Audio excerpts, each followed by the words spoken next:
Number 2, assumptions about female sexuality. Still saying that sex is more important to men, he lays a foundation by comparing a professional relationship with a personal one, saying that what works in business also applies to personal relationships.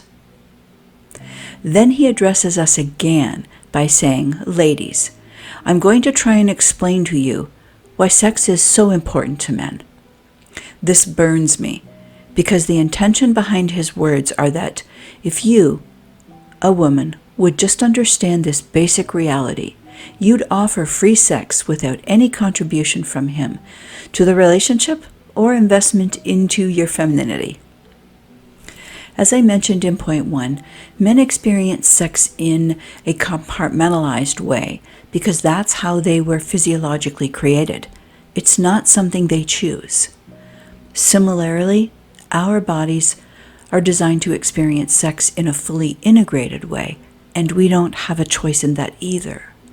Be careful of marriage material that tries to convince you to sacrifice the intentional design God gave you. This perspective is all about what you can do for the man.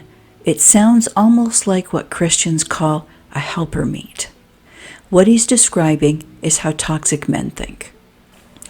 When you remove any investment into a female, you're no longer creating a personal relationship.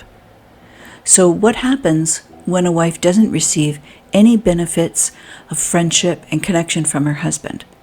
The one flesh relationship can no longer exist for her. Instead, what she now experiences is the prostitution of her body, because sex without relationship is exactly that. The advice he's counseling women to follow is exactly like the Christian marriage advice I received. Essentially, it wraps up the roles in the marriage together with the one flesh relationship, but it only keeps the masculine desires intact, not the needs and desires of femininity. It's bad for wives. It creates confusion because her desires seem to have been disappeared inside of his, that's to say, inside the roles. Yet, she still experiences all her feminine feels and emotions. This is fertile ground for abuse. Elevating masculine needs above feminine needs is the personification of misogyny.